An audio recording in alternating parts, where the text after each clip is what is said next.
Hey guys, this is Emily from Emily Plans Life and welcome back to my channel.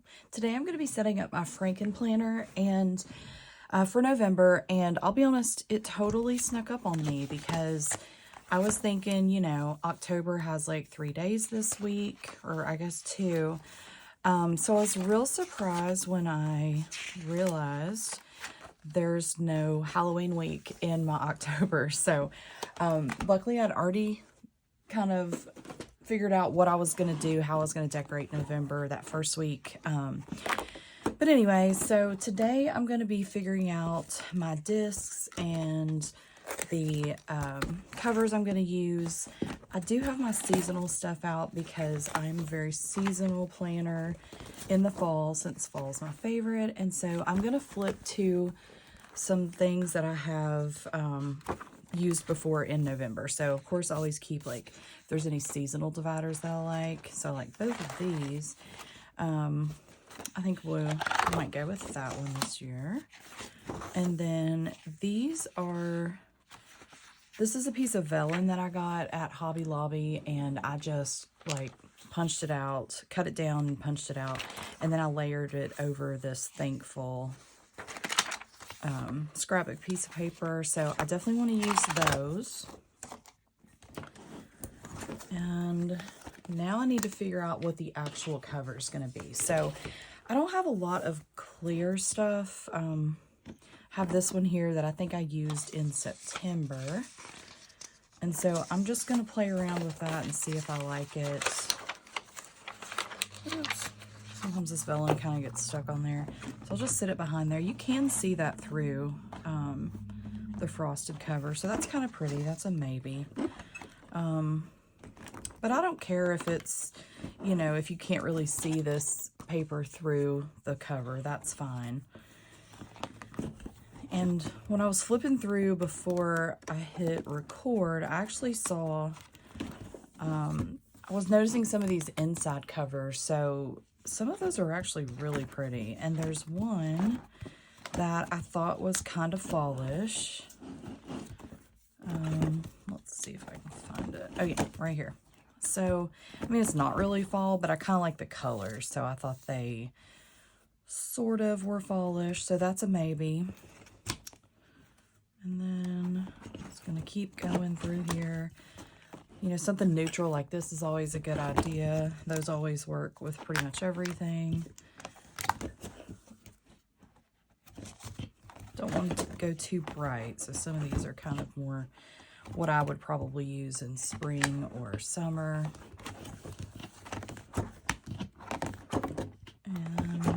And then I also have this frosted cover. So this is the only other one that I have. Slip this in. I'm not sure about the lace. I probably like the other one better, the other frosted cover, but let me see. I think I'm actually going to go with that inside cover that is not really fall, but I kind of like the colors of it. So, all right, now I just got to find some discs that coordinate.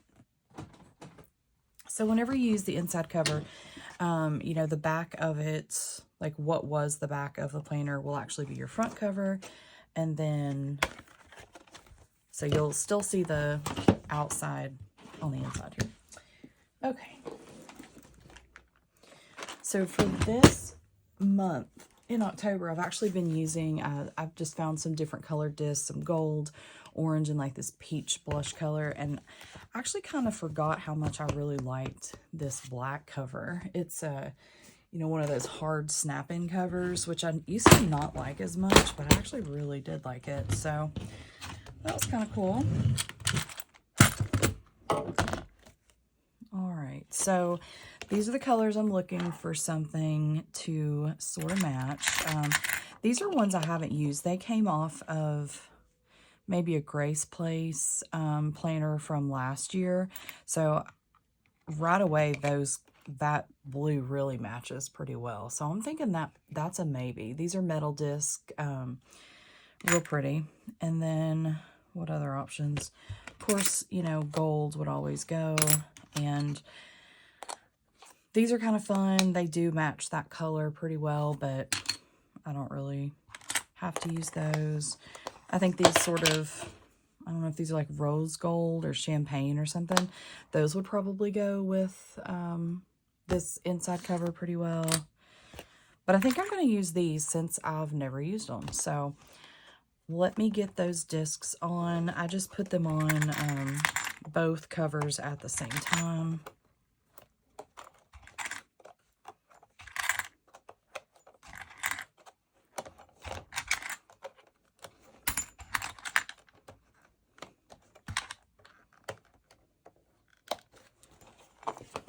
Okay, and so done with this. And then I'll open this up and I'll put in my vellum and scrapbook paper here on the inside. And then on the back as well. Just remember when you're making these for yourself, you have to really remember, at least I do anyway, remember to punch one side of the piece of paper for the back cover and then the other side for the front cover. So I don't know, I could be the only one, but stuff like that makes me really think about it for a second so I don't mess it up. And then now I'm just going to be transferring things over. Usually I kind of like stage this a little bit, you know, I'm doing some but not everything, since I'm still working in that planner currently. But at this point, since it snuck up on me and it is actually Monday the 30th, I'm just moving everything straight over. There's nothing to stage anymore, guys.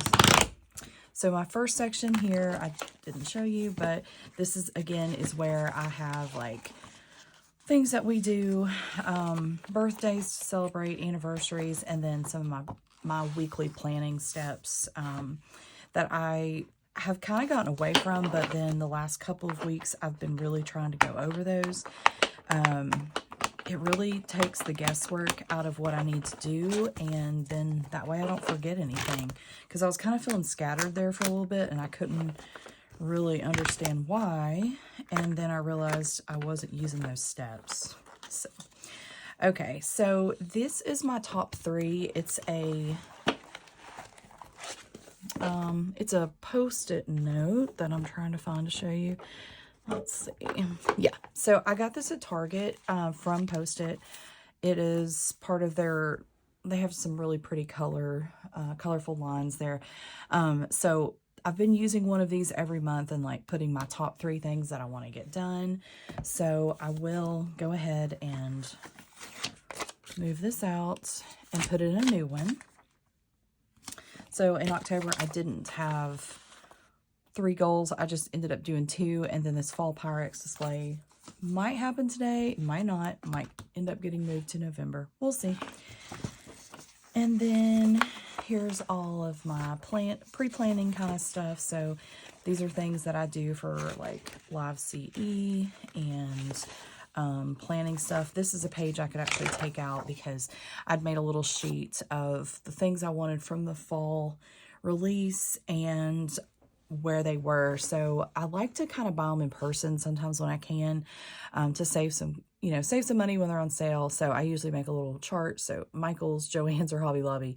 And then that way I can look at those things. So I bought my must-haves, and then the rest of the things I just kind of looked at when I was in store. So some things I decided to get, and some things I actually decided to pass on. So that was kind of good. That way, I hate to buy things and then end up not using them. So anything I'm iffy on that is going to be available to me, I just go ahead and mark it down, and then that way I can look for it later and kind of look at more detail. Here's my pre-planning pages. So I've been using these for 2023, and then I found these on Etsy for 24. They're kind of like an all-in-one sheet. Got a place for a checklist, birthday, priorities, that sort of thing. And then the last sheet that goes before my catch-all is this swatch sheet that I've made of all my highlighters. So I think I've mentioned it maybe on another video, but I am considering changing from the dashboard to a vertical or a checklist layout for 2024. So that is like, I feel like my brain does not work that way, y'all, and so it's a real stretch for me to figure that out. Like, I've been practicing a little bit, some, not every single week, but some weeks, because I really want to make that, I want to figure out ways for me to plan and like figuring out the balance between, okay, how much decorating space do I have?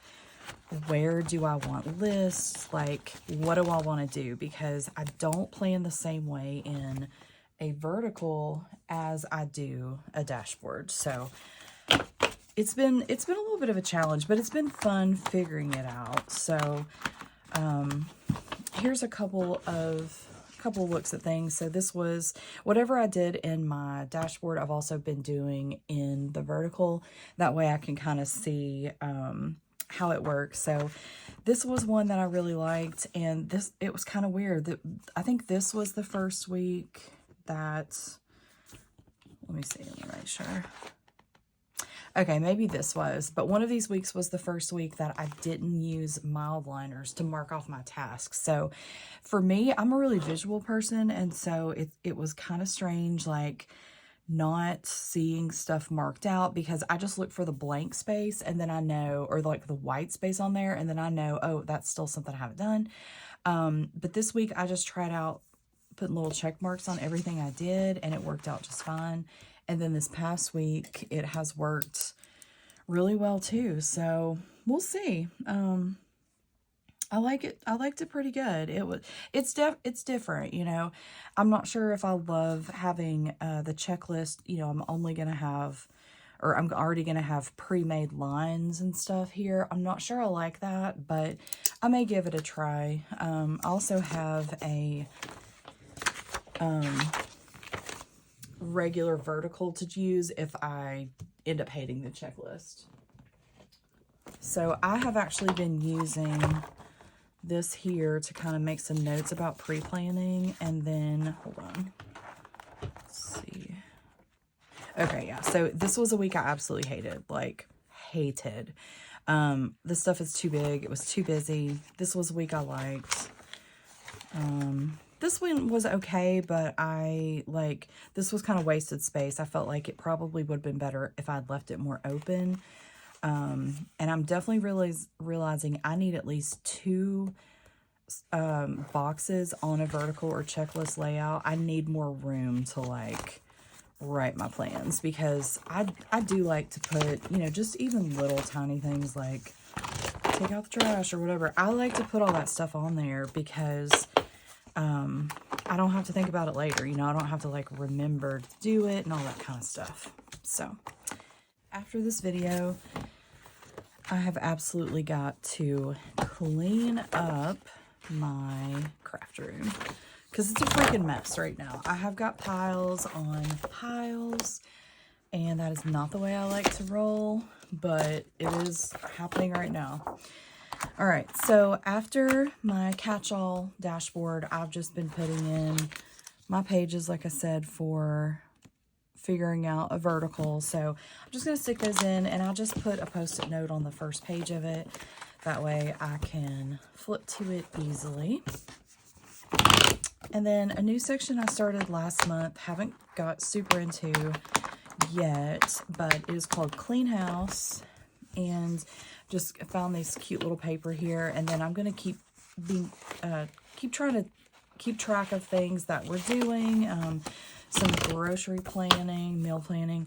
I also want to make one of those pages that's like the last time I did whatever, like we changed out the shower curtain, the liner, yesterday actually. So that is new and ready to go. And then I also want to you know, keep up with those tasks that like you don't do every single month. Like this morning I cleaned out the refrigerator, you know, wiped everything down, and I need a place where I can keep up with stuff like that. So that we know when we did it, like change the filter, different stuff like that. All right, so my wellness planner is pretty small right now.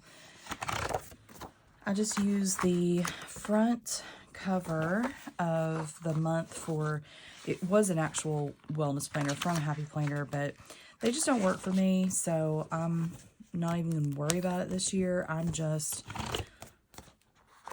got my plan going for next year. I'm actually going to use the recovery planner because I like some of the like insightful questions and stuff like that that it asks you. So that's what my plan is, and I'll be spending more time this month or next figuring out exactly what is going to be in there, how I'm going to track whatever I decide to track, and all that.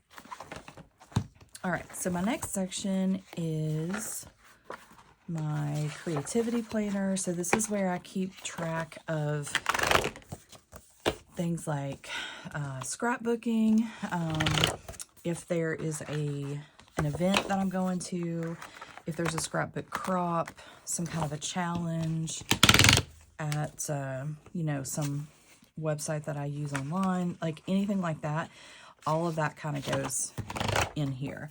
That way I can remember it and keep up with it. This section is going to look a little different next year, though. I've realized that I finally figured out how I like to use my calendar, like the monthly calendar, in my catch-all. So I found that when I was writing things down on a calendar inside the section for creativity, that I wasn't looking at it every single day, and so I would forget about things. So this month I will just be writing those, and actually I have been for a couple months. I will just be writing them on here. As I find out about them, I'll just add them on. So all right, this last section is, I just have it listed as unplugged because that's the only kind of little sticker I could find that sort of worked. And this is where I like to put in a seasonal thing. So, no, actually, wait, scratch that. I forgot. I have this fall bucket list that I want to admire, and also need to mark off a couple more books here on my book challenge. So all these things will move over into the unplugged section. And then the very back section is where I keep like just some plain note paper and stuff like that, so I can grab it if I need to add a list somewhere in my planner. And this October I was using this cute seasonal. And I'm not sure which I'm going to use there. So let me add these over. I do need to grab, probably need, let's see. I like to have kind of a mix. I do go towards lined paper, probably more than anything. So that's always my go-to. And then I did use the daily sheets that I had in here for this month. So let me add one or two more in here. So I definitely do not use a daily sheet most of the time, but every now and then I really do like to use one. And I think it was Kenya that had posted she posted a reel, and it just kind of blew my mind because she ended up making this over here be times. So I can't remember, I don't know what her times were like when she started her day, but I made it go from like 6 when I wake up until whenever. And I just wrote the task in that I needed to do that day, and it really helped me keep on track. So I definitely want to use that again. It was super helpful. And then let me check these really quick. I think this stuff's already done, but I will check on it later. So I do like to have this little folder in the back. All right. So I was thinking about maybe switching up some dividers, but or place markers. I don't know what you call these, bookmarks. But I actually think I'm just going to use these again. got these from the fall release. So there's this week, this month, and notes. So I will flip to this week, snap this in, and then I'll go to this month. I've just been putting this back here in the creativity one where I've got notes, and this is my little cheat sheet so I can remember all the things that I want to put in here. And then notes are in the back, which I really don't need a divider for this, but you know, how can you resist when it's that pretty? All right, guys, and that is pretty much it. So I've got the inside cover I'm using as my outside. I've got the vellum and scrapbook paper in the front to make it pretty. This is just my reference section, my inbox. I am still using this fall divider that I use. I'll use this for November and then take it out next month. I've got my brain dump list. Definitely need to update it. Done some of these things already. And make a new one probably for November, honestly. So there's that. All my other stuff, my pre-planning. And then I go into my catch-all, which is a dashboard currently. I've got where I'm going to be working on some practicing with vertical, figuring that out. I've got my clean home section, my mindfulness section, wellness, where I've been keeping up with activity and stuff, and then my creativity, which I use the monthly for, my unplugged section where I've got all these pretty little things in here. We are supposed to be carving pumpkins tonight, y'all. We've been putting this off for like a week. Every night, like 9 o'clock, I'm like, oh my God, we forgot. So tonight, that's the plan. And then my notes in the back with a cute little seasonal divider. Hope this inspires you to personalize your happy planner. If you have any questions, please reach out. I'd love to help you. And if you don't already, hit subscribe and then follow me over on Instagram at Emily Plans Life. Have a great day. Thanks.